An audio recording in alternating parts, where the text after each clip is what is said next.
Her father was sick, her parents were poor. She left for the city with one dream, to make them proud. But what she didn't know was that the woman who promised to help her was secretly involved in trafficking young girls. When she refused to sell her body, she was thrown out, homeless and hopeless. She wandered the streets, hawking water just to survive. Then one day deep in the bush, she stumbled upon a dying man, shot and left for dead by gunmen. What she didn't realize was that this man was a billionaire, and saving his life would completely change her own. You don't want to miss this powerful, emotional, and life-changing story filled with lessons that will stay with you. So sit back, relax, and grab your popcorn. Let's dive into this unforgettable journey. And if you're just tuning into this channel, please subscribe, turn on your notification bell, and don't forget to give this story a thumbs up if it touches your heart. The morning sun hadn't even risen, yet Veronica was already on the construction site, her hands white with cement, her back soaked in sweat. She was the only woman among dozens of men, yet she outworked all of them. Her headscarf was tied tight, her palms blistered, her jeans torn at the knees. But she didn't care. She couldn't afford to. She was working to keep her father alive. Veronica was just 22, but life had aged her spirit. Her father, Panamdi, once a proud school teacher, now lay bedridden in their tiny mud home in Oji River, Enugu State. A strange illness had struck him 2 years ago. Since then, he had wasted away, his body frail and voice weak. Her mother, Mama Veronica, stayed by his side day and night, washing him, feeding him, praying for a miracle. That miracle never came. So Veronica became the miracle they prayed for. She had dropped out of school, picked up a shovel, and joined a construction crew. While other girls her age chased weddings and selfies, Veronica was mixing sand and cement, lifting blocks heavier than her dreams. "What didn't this fine girl they do for sight?" one of the workers asked mockingly. "No man, she be another laughed. "Her strength passed my own." But Veronica paid them no mind. Every sweat drop was for Papa. Every blister, a sacrifice. And every naira she earned went straight to buying medicine and food. That afternoon, as the sun scorched the red soil beneath their feet, a black SUV pulled up beside the site. Its tires kicked up a cloud of dust, drawing everyone's attention. Out stepped a woman in lace, gold jewelry clinking with every step. Her sunglasses screamed Lagos money. Her perfume followed her like a trail of power. "Madam P," the workers murmured. Veronica glanced up, her hand still gripping a bucket of cement. Madam P tilted her head, puzzled. "Is that a girl?" She walked over, her high heels sinking slightly into the sand. "You, what's your name?" Veronica dropped the bucket and wiped her face with the hem of her shirt. "Veronica, Ma. You're a woman and you do this kind of work?" "Yes, Ma." Madam P stared at her for a long moment. "You're strong, I like that. And you're very beautiful, even covered in cement." Veronica smiled shyly. "Thank you, Ma. What would you say if I told you I could change your life?" Veronica blinked. "Change my life, Ma?" "I live in Lagos. I run businesses. I help girls like you. Come with me. I'll give you a job 10 times better than this. You won't need to carry blocks again." Veronica's hands trembled slightly. She had never heard such words. "You mean it?" Madam P nodded. "I see potential in you." That night, Veronica could barely contain her excitement. She rushed home, her face beaming. Her mother was feeding Panamdi pap when she burst in. "Mama, Papa, Madam P said she'll take me to Lagos." Her mother dropped the spoon. "Lagos?" "She said she'll give me a better job, more money, no more block carrying. She said she sees potential in me." Her father coughed weakly. "Veronica, be careful. She's from our village, Papa. Madam P, she helps people. I have to try. For you, for Mama." That night, they didn't sleep. Mama Veronica sat on the floor crying silently. Her only child, her backbone, going to the city. Papa called Veronica close and placed a shaky hand on her head. "My daughter, may you never be disgraced. May the city favor you. May you return greater than you went." Veronica nodded, holding back tears. "I'll make you proud." The next morning, the entire compound watched as Madam P's SUV arrived. Veronica hugged her father tightly. "I'll come back with money for your treatment," she whispered. Her mother held her, weeping into her shoulder. "Don't let the city change your heart." Veronica got in the car. As the SUV pulled away, she looked out the window and saw her parents getting smaller and smaller. She didn't know it yet, but the city wasn't welcoming her with open arms. It was preparing to break her. The drive to Lagos was long and hot, but Veronica barely noticed. Her eyes were glued to the windows. She had never left Enugu State before. Every town they passed, every billboard, every tall building felt like a step into a new world. A better world. Madam P didn't talk much. She mostly scrolled through her phone and made short, sharp business calls. No, transfer it now. I don't do excuses," she barked into the phone. Veronica sat quietly beside her, trying not to fidget, her bag of clothes tucked beneath her feet. When they finally crossed into Lagos, it was like stepping into a dream. Towering buildings scraped the sky. The roads were white and bustling. Traffic was chaotic but alive. Everywhere, people seemed in a hurry, chasing something. It was nothing like the dusty village of OG River. Veronica's heart fluttered with hope. Maybe, just maybe, her life was about to change forever.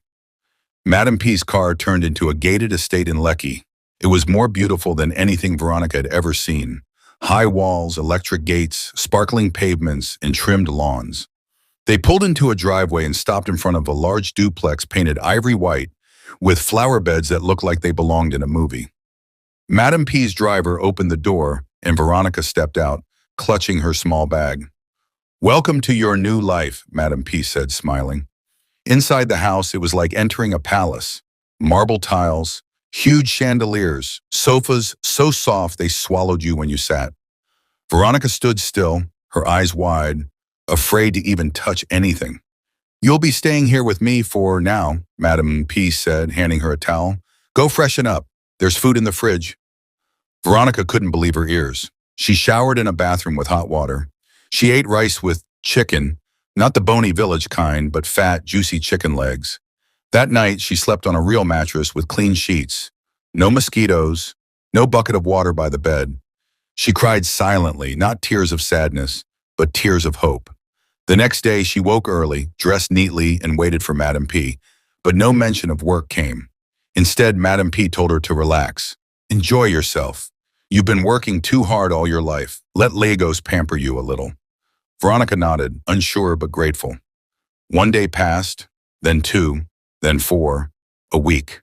No work, no explanation. She watched TV, scrolled through the internet, and helped clean the house here and there. But she grew restless. Each day she delayed was another day her father wasn't getting treatment. One evening she found the courage to ask, "Ma, please, when will I start the job you promised me?" Madam P smiled from her spot on the couch, sipping red wine.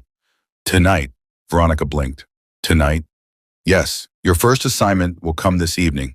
Be ready." Veronica bowed. "Thank you, Ma." She rushed to her room and began ironing the only decent dress she had. In her heart, she was sure it must be a night shift job, maybe a hotel receptionist, a cleaner, even a night security post. It didn't matter. She was ready. But at 8 p.m., Madam P knocked on her door and entered, holding a shopping bag. "Wear this," she said, tossing it on the bed. Veronica opened the bag. Her heart dropped. Inside was a tiny red dress, barely any fabric, just straps and tight curves. She looked up. "Ma, I don't understand." Madam P's tone changed. "You're going out with a guest. He paid for you. Wear it." Veronica froze. "Paid for me?" "Yes, he likes fresh village girls. Don't act dumb. You're not here to cook and clean. This is Lagos." Veronica's voice trembled. "But I thought you were giving me a real job. You said—" Madam P slammed her wine glass on the table. "This is the EBUBE, and you'll make 10 times your bricklayer pay in one night. Just smile and be sweet." Veronica backed away. "I can't. I'm not a prostitute." "Then get out," Madam P said coldly. "Now, take your bag and go." Veronica stood frozen. Outside at this time? In a strange city? "Out!" Madam P screamed. "You think I'm running a charity? You think I fed you for free? Get out before I call the security." Veronica grabbed her nylon bag, her heart pounding. No shoes, no money, no idea where she was. The gate slammed behind her. She stood on the dark, quiet street, the lights of Lagos suddenly cold and cruel. Just hours ago, she was full of hope. Now she was homeless in a city that didn't care if she lived or died. The gate slammed shut behind her with a loud clang that echoed through the empty street. Veronica stood frozen on the curb outside Madame P's mansion, holding nothing but a worn nylon bag containing her clothes and a cracked old phone with no SIM card. The street was quiet, save for the distant honks of traffic and the buzz of a nearby transformer. She had no idea where she was. Just hours ago, she was watching Netflix on a soft couch in an air-conditioned room eating fried rice. Now, she was barefoot in the cold night of Lagos, confused, scared, and humiliated. The dress she wore barely covered her thighs. Her braids were loose. Her voice trembled. God, what have I done wrong? She thought of her father, sick and waiting. Her mother, believing she was safe. If only they knew their daughter was now stranded with nowhere to go, in a city that didn't know her name. She walked, not knowing where she was heading. One estate security man hissed, "Hey, where you dey go like that? Abi, you be one of those Olosho way dey waka at night?" She didn't answer. She just kept walking, hugging herself tightly. The streets of Lagos at night were not friendly, especially to girls like her. Men slowed their cars and rolled down their windows, offering rides. Others shouted suggestive things at her. One man followed her for 3 streets, whispering, "You fine pass all those Instagram girls. Come enter Motormake, I treat you like queen." She ran. Eventually she found an empty bus stop shelter and curled herself on the bench. But even that didn't last. Around midnight, a group of young area boys arrived, reeking of alcohol. "Wouldn't this one day do here?" one of them slurred. Another laughed. "Maybe she won't join us tonight." Veronica jumped up and ran again. By 2 a.m., she had no choice but to crouch beside a locked kiosk, using her bag as a pillow and her wrapper as a blanket. The ground was cold and mosquitoes feasted on her legs. Her stomach growled. Her back ached. Tears slipped down her cheeks, but she wiped them away angrily. "I won't cry," she whispered to herself. "I'm not weak." But inside, she was broken. By dawn, people began sweeping the streets. Veronica stood up, dusted her wrapper, and washed her face at a leaking pipe by the roadside.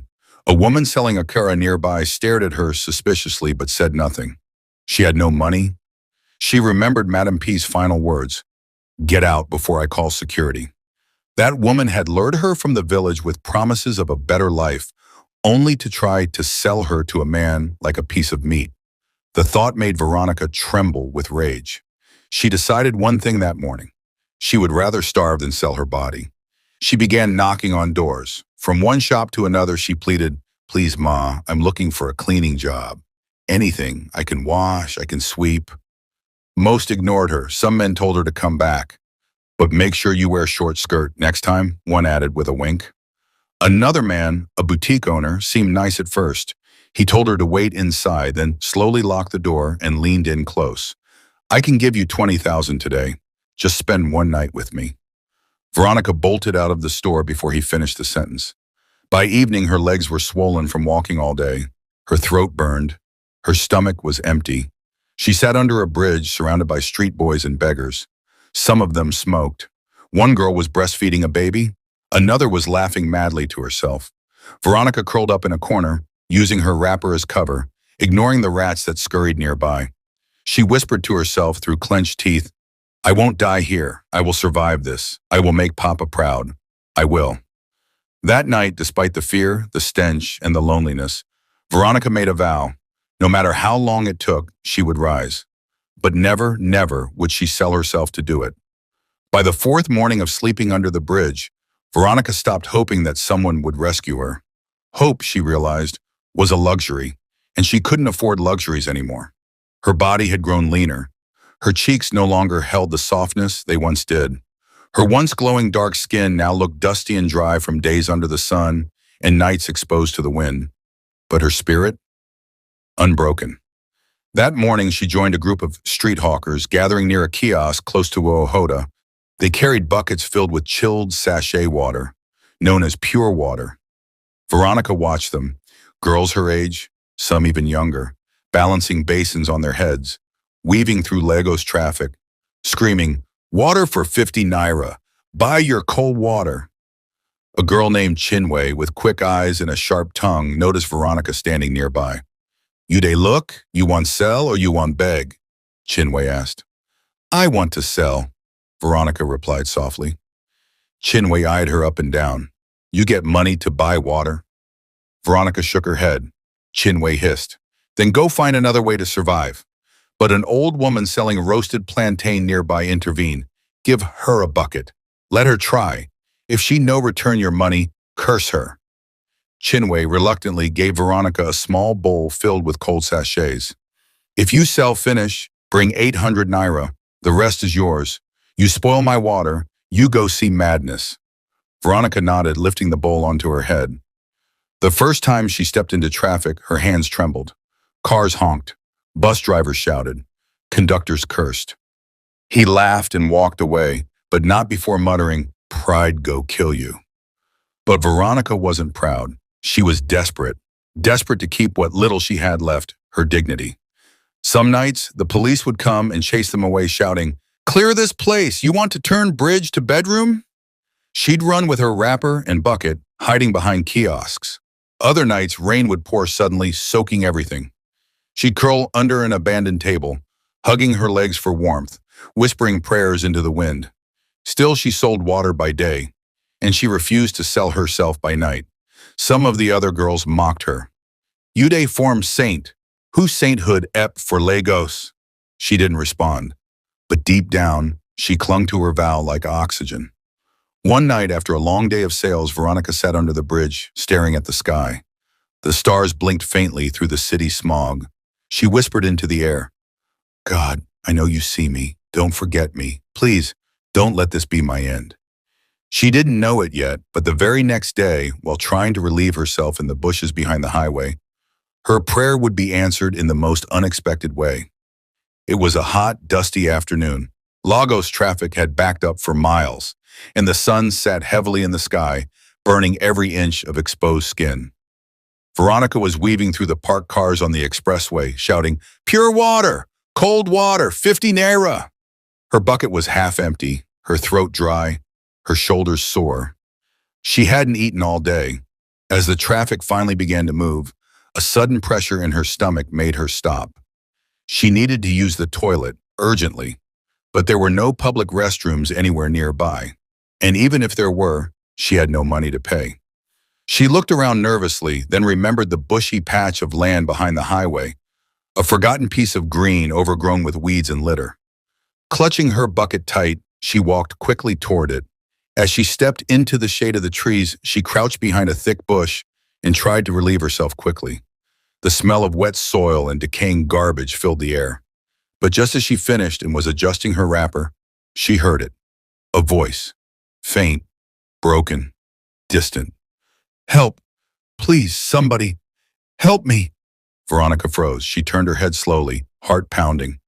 The voice came again. "Please don't let me die." Fear and curiosity battled inside her. Carefully, she tiptoed toward the direction of the voice. The bushes rustled under her feet. Her heart thudded louder with each step. And then she saw it. Lying behind a broken pile of old tires was a man in a torn suit, his white shirt soaked in blood. His hands were tied behind his back. His legs were bound. His face was swollen, and a deep gash on his forehead it oozed blood.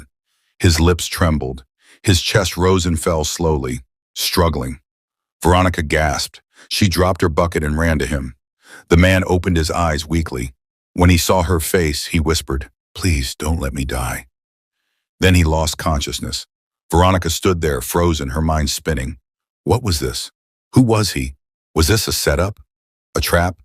But something deep inside her moved. This man was dying. He needed help. Without thinking twice, Veronica bent down and tried to lift him. He was heavy, at least twice her weight, but adrenaline and desperation gave her strength. She dragged him through the grass, inch by inch, until they reached the edge of the road. Taxis sped by without stopping. She stood in the middle of the road, waving frantically. "Please, help me, please." Most drivers honked and swerved. Some stared but kept moving. Then finally, a dusty old cab screeched to a stop. "No, wouldn't be this?" the driver shouted. "Please, sir, I need help. He's dying. Take us to the nearest hospital." "Please." The driver looked at the unconscious man and sighed. "Hope you go pay me, oh." "I'll pay, I swear, just go." Veronica helped the driver lift the man into the back seat. She sat beside him, holding his hand, praying silently. "Don't die, sir. Please don't die."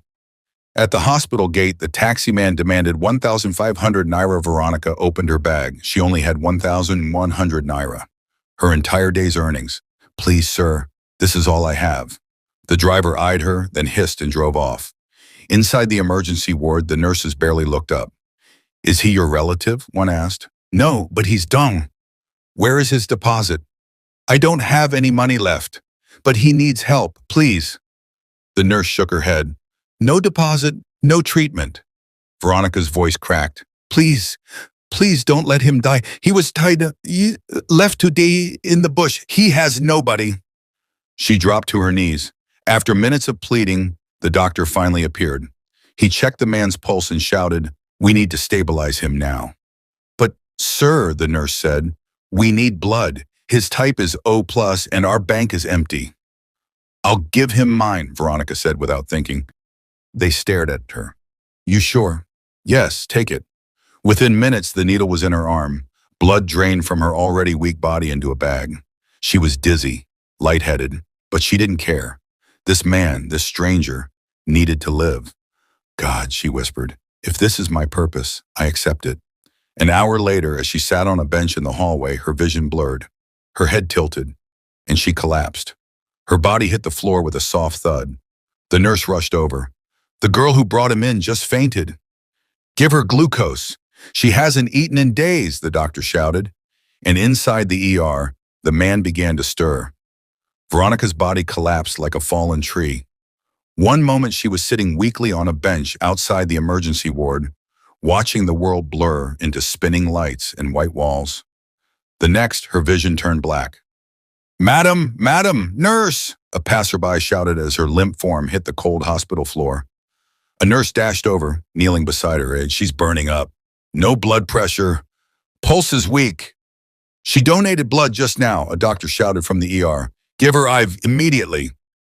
The nurses lifted Veronica gently and laid her on a gurney, wheeling her into a separate ward. They inserted a drip into her fragile vein. Her skin was cold, her lips dry, her heartbeat faint. "Who is she?" one nurse asked. "She brought the man who was tied up in the bush," the other replied. "She paid the taxi. She begged us to treat him. And now she's here, collapsing like this? No family, no ID, no phone, nothing. Yet she gave blood to save a stranger." Who does that in Lagos?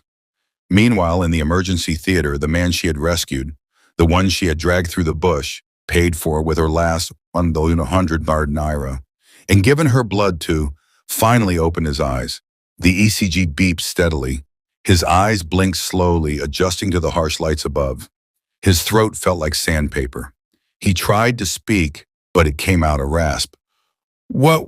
Water?" A nurse leaned in. "You're in the hospital, sir. You're safe." The man looked around, confused. "What happened?" "You were found tied and bleeding in the bush. You've been unconscious for nearly 4 hours. A girl brought you here. She saved your life." The man blinked. "A girl?" "She's in the next ward now. She collapsed after donating blood for your transfusion." The man struggled to sit up. "Take me to her." "Sir, you just regained—" "I said take me to her," he growled. His voice was weak, but his tone carried the weight of power. Authority. The nurse paused, sensing that this man wasn't just anybody. With shaky legs, he stepped down from the bed, still in his torn, blood-stained clothes. The drip in his hand swayed as he walked slowly to the next ward, guided by the nurse. The door creaked open. There she was, Veronica, lying on the hospital bed, face pale, arms strapped to an IV. Her wrapper was still dirty from the bush. Her body looked fragile, like she might disappear into the sheets at any moment. The man stood in the doorway for a long, breathless moment. He stepped forward, slowly, painfully, until he was beside her. And then he whispered, "You saved me." His voice cracked. Veronica stirred, her eyes fluttering open. She looked confused at first, then saw him. "You're awake," she mumbled. "I am," he said, lowering himself beside her bed. "Because of you." She tried to sit up, but he stopped her gently. "Don't move. You're weak. I thought you were going to die." He looked away for a moment. "I nearly did. But you dragged me out of the bush, called a taxi, paid with your last money, begged these doctors to help me, and gave me your own blood." Veronica looked down. "I couldn't leave you there. I just couldn't." "Why?" he asked softly. Tears filled her eyes. "Because even if nobody sees me, I still have a heart." That single sentence hit him like thunder. He sat beside her, stunned. This girl, skinny, homeless, barefoot, nameless, had shown more humanity than anyone in his world had in years. "I promise you," he said, his voice filled with trembling conviction, "your life will never be the same again." At that moment, a man in a black suit burst into the hospital room, panting. "Sir, thank God we found you, sir. Everyone's been searching." The man held up a hand. "Later, Isaac, later." The suited man nodded and stood by the door, staring at Veronica with a confused expression. The man turned back to Veronica. "What's your name?" She hesitated. "Veronica, from Enugu." He extended his hand. "Veronica, I am Chief Madu, chairman of Madu Group, and from this moment, I owe you my life." Veronica stared at the man seated beside her hospital bed, unsure if she had heard him correctly. Chief Madu? The name wasn't unfamiliar. Even on the streets, she had heard whispers of him, the tech mogul who built Madu Group from scratch. One of the richest men in Nigeria, a private man, a mystery to the media, a giant in the business world.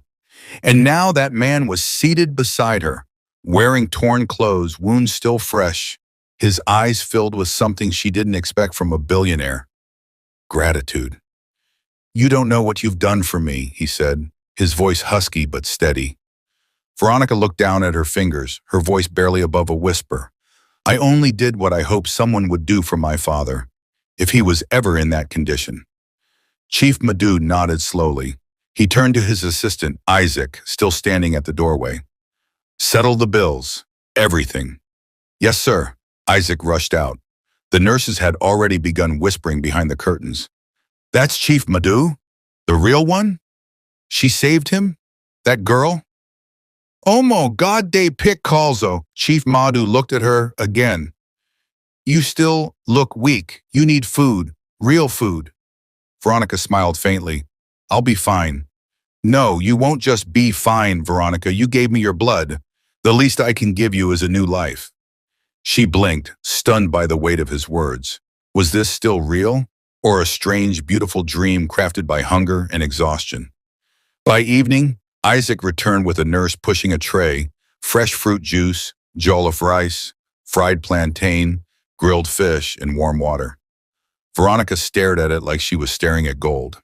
Chief Madu smiled. "Eat, please." She didn't hesitate. With every bite, the hunger melted from her bones, and for the first time in weeks, she felt human again. As the IV drip emptied into her vein, she finally relaxed against the bed, but her heart still carried questions. "How did you end up like that, sir?" she asked quietly.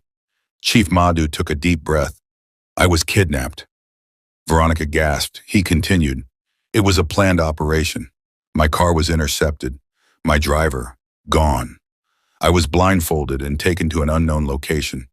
They beat me for days, demanded 50 million naira. "Did you pay?" He nodded. "Isaac handled it.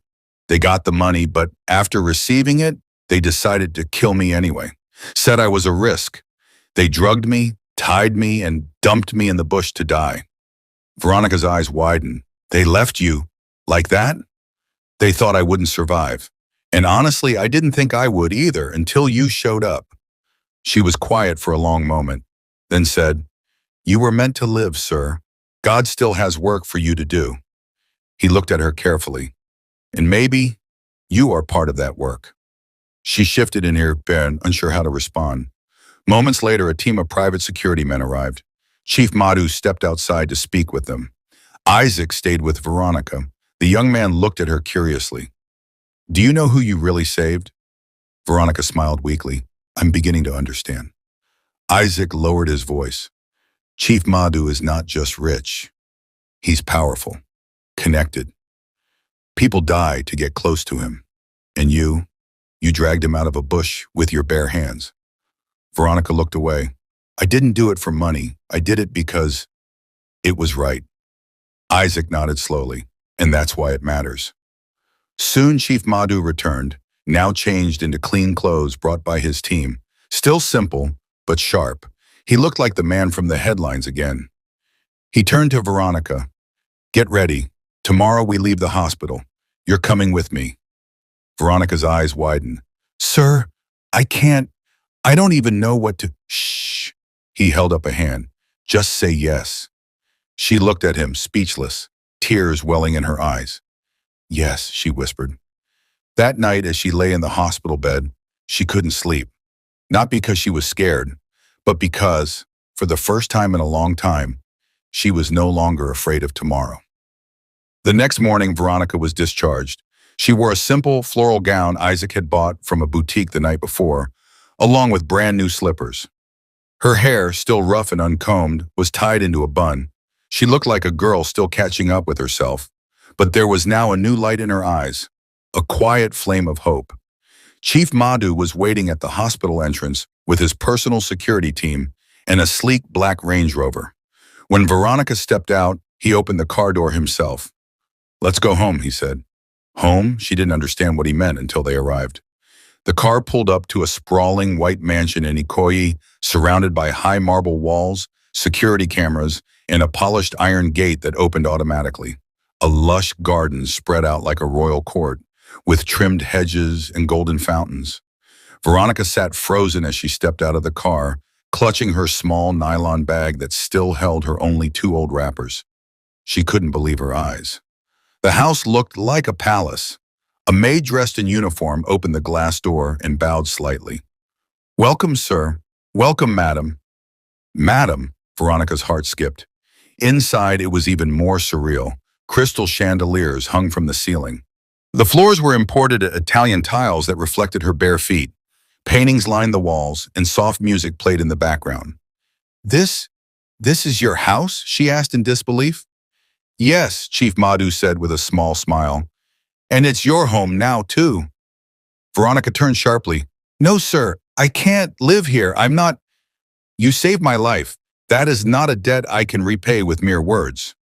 But, you will rest here. You will be safe. You will eat and sleep in peace. It's the least you deserve. Her eyes burned. She had never been in a house with a working ceiling fan, let alone one with air conditioning and imported art. A maid guided her upstairs into a guest room. The room was larger than her entire family's house. A king-size bed with white silk sheets. A bathroom with a hot shower and rose-scented soap. A vanity with lotions she didn't even know how to pronounce. Veronica stood in the center, frozen, unsure if she was supposed to sit or stand.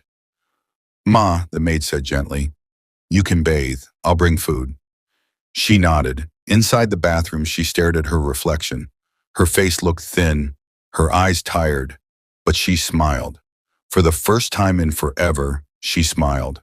Genuinely. Fully. After showering, she was given a comfortable gown and called downstairs to the dining room.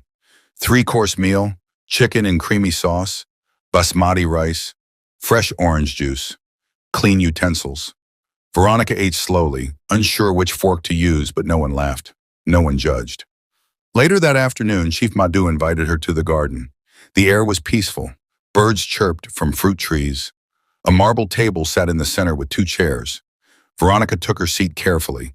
Chief Madhu sat opposite her. His tone was softer now, fatherly. Tell me about yourself. Veronica hesitated. There's not much to tell. Try me. She opened up, slowly at first. She spoke of her father, a retired teacher, now bedridden and ill, her mother who worked like a donkey to feed them, the job she took as a bricklayer to keep them alive, and finally the Madam P. She said she'd give me a job. She lied. When I refused to sleep with the man she brought, she threw me out. Chief Madu's eyes darkened. That woman, she will pay for what she did to you. I don't care about her anymore. I just want to help my parents. My father's health is failing. We couldn't even afford blood tests, let alone treatment. Chief Madu was silent for a long moment. Then he spoke quietly. What if I told you I could fly your father abroad for treatment? Veronica's head shot up. Sir, I'll arrange everything. Full medical support, private hospital, flight, your mother too if necessary. She covered her mouth, the tears came fast. But why? Why are you doing all this for me? She asked. He looked her straight in the eyes. Because you gave me something no one else did. Humanity. When I had nothing. Not even a name. You saved me. He stood and walked toward the entrance. Oh, and one more thing. He returned with a small black suitcase and set it gently in front of her. She opened it. $200,000 in cash. Veronica gasped, her chest tightening. She backed away, trembling. I can't accept this. You can, and you will. Use it to build a future, not just for yourself, for your family, for every girl who thinks dignity can't survive poverty. Veronica collapsed into the chair, shaking. She had no words, just tears. The kind of tears that come when pain finally meets peace. The sun filtered softly through the mango trees in Chief Madu's garden that afternoon, casting a warm golden glow on the marble tiles and flowers in full bloom. Birds sang into the background, but Veronica wasn't paying attention to any of that. She sat on one side of the white garden table, the open briefcase of dollars still resting in front of her like a dream she couldn't wake up from. Tears streamed down her face, not from pain, but from overwhelming gratitude. Across from her, Chief Madu watched silently. He didn't interrupt. He knew the weight of that moment. He had once cried like that himself long ago, when someone gave him his first chance. Veronica finally looked up. Sir, you don't know what this means to me. Chief Madu leaned back in his chair. I may not, but I know what you mean to me. You saved my life when you had no reason to, and you didn't ask for anything. Veronica shook her head. I just didn't want you to die. I didn't even know you were rich. He smiled. Exactly. Chief Madu continued, tomorrow morning my jet will be ready. Your parents will be flown to India for full medical treatment. You'll go with them. I've already made arrangements. Veronica covered her mouth again, shaking her head in disbelief. Your father deserves a chance to live, and your mother deserves rest. You gave me a second chance at life, Veronica. Now I'm giving you one. She stood slowly, then walked around the table and fell to her knees before him. Chief Madu gently lifted her up. No, you don't kneel to me. You stand tall, because after all you've survived, you are stronger than most people I know. She looked into his eyes. Thank you. Thank you, sir. But before she could finish, he placed something else on the table. A house document. 3-bedroom bungalow, yours. Title in your name. You'll never be homeless again. Veronica froze. Sir, this is too much. Not for someone who gave blood on an empty stomach. For a man she didn't even know. There was a pause. A long, peaceful pause. Veronica stepped back and looked up at the sky. She could see the clouds shifting slowly. Just days ago, she was hawking water, dodging area boys, sleeping under a bridge. Now, she stood in a billionaire's mansion garden, holding the keys to a new life. She whispered softly to herself, Papa, you'll finally get the help you need. Tears came again, but they weren't bitter this time. They were full of joy, full of healing, full of God. Chief Madu looked at her with the quiet pride of a father. This is not charity, Veronica. This is harvest. You sowed kindness, and now you're reaping destiny. As the garden breeze rustled the leaves, Veronica took one deep breath, then whispered, Thank you, God, for this miracle. And with that, her story, once built on hardship, betrayal, and suffering, turned the final page into something far greater. Redemption, moral of the story. Kindness and integrity never go unnoticed. Even when the world turns its back, staying true to your values will lead you to destiny. Veronica's story proves that dignity in the face of hardship is powerful, and one act of compassion can open doors that even money cannot. We hope you enjoyed this powerful story. Please share your thoughts and let us know what lessons you took away in the comment section. We'd love to hear from you. And guess what? Another inspiring and educative story is coming your way in just a few days. So make sure to subscribe to this channel and turn on your notification bell so you'll be the first to watch when it drops. If this story touched your heart, don't forget to like this video and share it with your friends and family. Thank you so much for watching. Stay inspired, and God bless you.